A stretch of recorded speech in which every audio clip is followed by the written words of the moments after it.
Dan tadi juga sempat kita bahas mengenai pembatasan dana kampanye, dan kemarin kita ketahui KPU telah berkoordinasi begitu Pak ya, bersama dengan tim pemenangan, kemudian apa namanya dari kedua paslon terkait dengan pembatasan dana kampanye ini. Nah, kenapa sih dana kampanye ini dibatasi? Kan ini menjadi sebuah pertanyaan, menimbulkan sebuah pertanyaan. Mungkin bisa dijelaskan Pak Abul.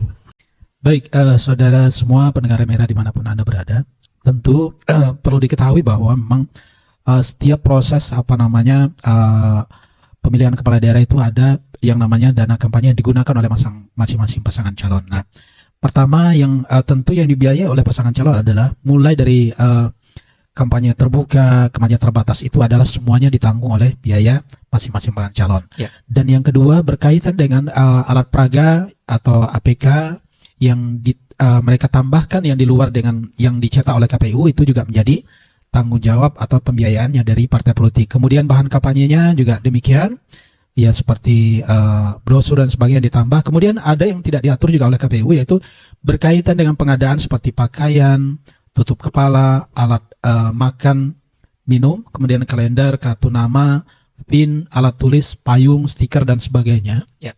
Nah ini tentu juga boleh mereka melakukan pengadaan. Nah tentu tetapi, tujuan daripada pembatasan biaya kampanye atau dana kampanye adalah pertama memang secara nasional KPU RI yaitu membatasi dana kampanye itu adalah supaya memang tidak terjadinya euforia yang berlebihan oleh masing-masing pasangan calon yang tidak terkendali, yaitu bahwa nanti akan menimbulkan efek ketika memang dia menjabat. Tentu jangan sampai ada kesan orang mau balik modal. Nah ini paling tidak itu yang menjadi dasar hukumnya. Terus yang kedua adalah kenapa memang KPU menetapkan batasannya, bahwa memang secara aturan berdasarkan kesepakatan antara pasangan calon dan KPU menetapkan katakanlah di pemilu 2024 ini atau pemilihan 2024 ini kurang lebih 20-an miliar ya. Itu batasan paling tinggi yang bisa dia gunakan khusus untuk Kabupaten Melawi. Kenapa itu dibatasi kurang lebih 26 miliar salah saya.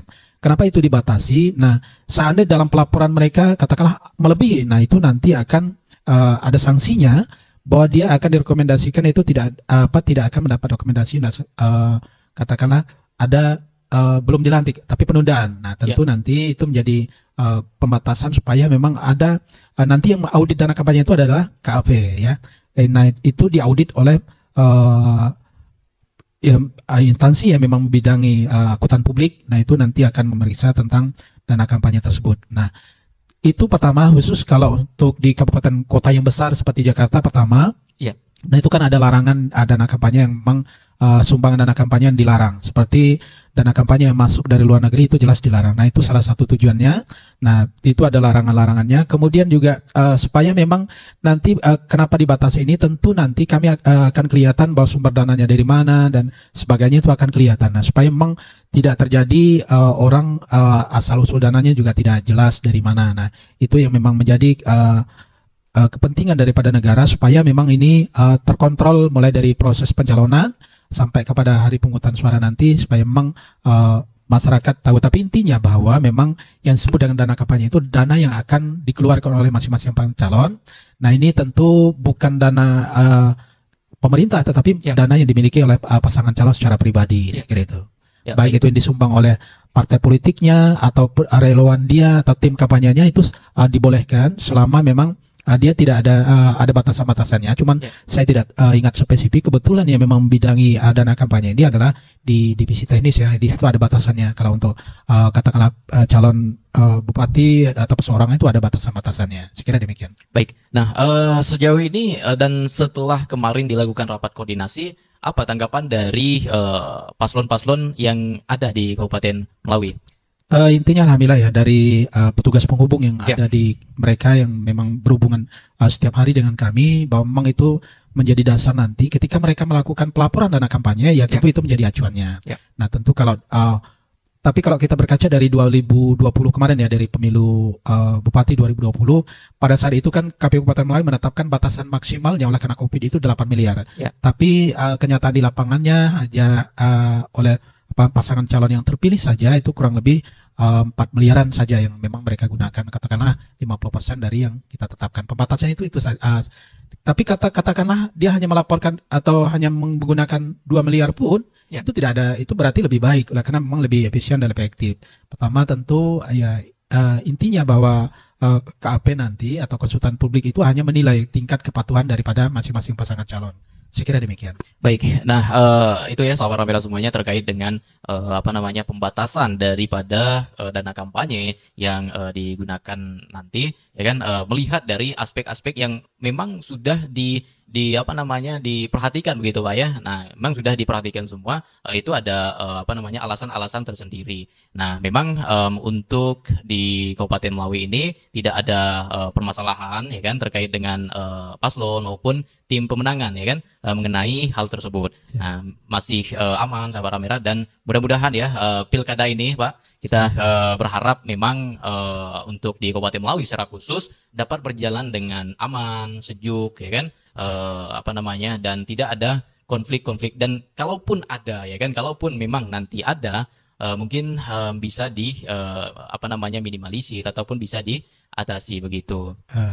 Baik, tentu hal ini tadi alhamdulillah ya, saya juga baru selesai menghadiri daripada acara Kapolres Melawi, Ya. Bahwa memang Kapolres Melawi membuat deklarasi khususnya di pemilihan bupati dan wakil bupati ini. Pertama memang supaya memang pemilihan Melawi ini aman, terbebas dari politik sara, Ya. yang bisa memecah belah masyarakat khususnya Kabupaten Melawi.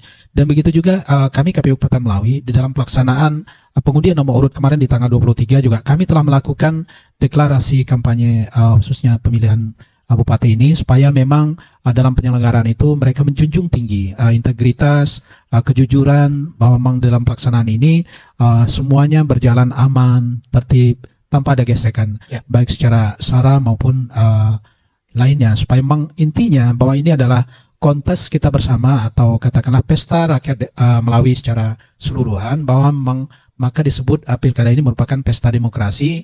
Nah, inilah ajangnya masyarakat untuk menilai, memilih, menentukan pada hari pemungutan suara. Saya kira itu mana yang memang menurut masyarakat semua pemimpin kita yang lebih baik di masa yang akan datang. Baik, nah mengenai hal ini, mengenai kampanye ini Pak ya. Nah mungkin satu lagi yang pengen kita kita angkat, kita bahas begitu, mengenai netralitas dari ASN ini. Mungkin nanti bisa dihimbaukan juga begitu dalam tahapan kampanye ini. Nah mereka kan juga ingin melihat visi dan misi dari paslon begitu. Nah sedangkan mereka harus batasi dengan aturan-aturan yang ada. Nah itu seperti apa penjelasannya, Pak Abul? Baik, terima kasih. Tentu memang dalam pemilihan itu ada berapa aspek ya. Pertama yang punya hak pilih dan tidak punya hak pilih. Pertama kalau yang tidak punya hak pilih itu adalah TNI Polri, itu jelas. Nah terus yang kedua, nah kita sebagai warga masyarakat tentu baik itu KPU, anggota KPU maupun anggota Bawaslu, dia juga punya hak pilih. Lalu juga berkaitan dengan ASN dan maupun P3K.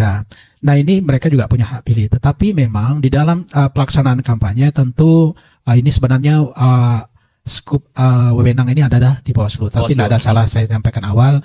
Mudah-mudahan Radio Ramira nanti mengundang Bawaslu tentang netralitas ASN. Nah ini tentu memang secara jelas di Peraturan Menteri Dalam Negeri itu jelas bahwa memang semua ASN tidak boleh terlibat secara langsung, baik itu dalam kampanye terbatas maupun kampanye terbuka dalam pemilihan bupati dan wakil bupati ini. Ini jelas bahwa memang ya kebetulan tadi malam juga saya bertemu dengan Ibu PJS pejabat sementara Bupati Melawi.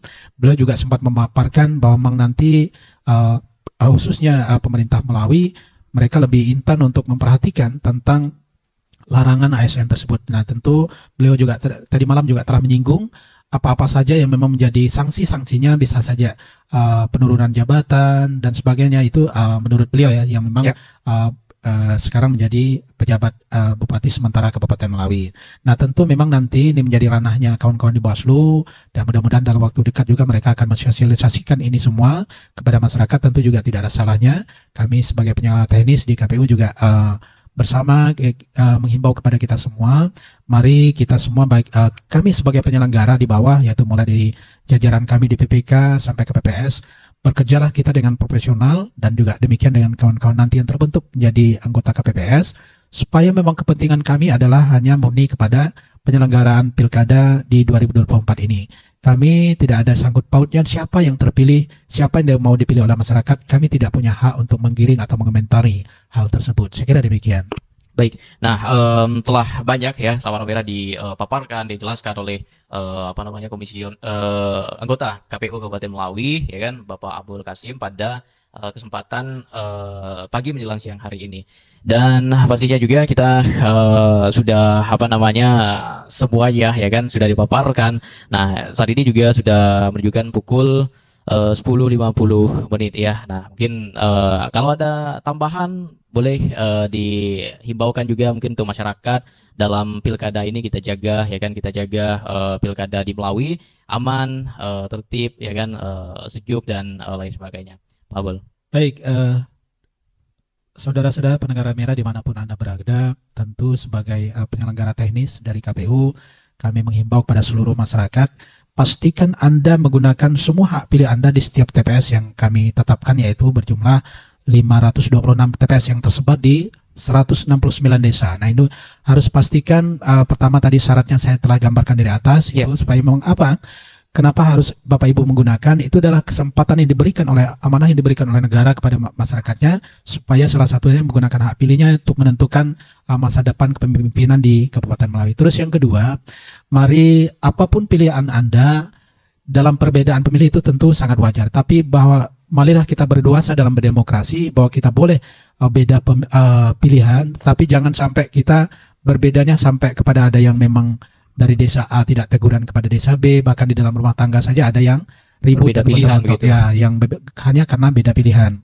Nah, supaya memang itu kita pahami bersama, apapun pilihan Anda, maka memang secara aturan di kami penyelenggara di KPU khususnya, kenapa masyarakat itu tidak boleh memberitahu hasil pilihan dia. Sebenarnya secara undang-undang itu adalah salah satu, itu kan jelas bahwa memang langsung umum bebas rahasia itu dijamin oleh undang-undang. Nah, tujuannya bahwa memang supaya orang tidak tahu apa yang kita pilih, tidak menjadi polemik yang akan terhadap yang kita pilih. Nah, itu pertama.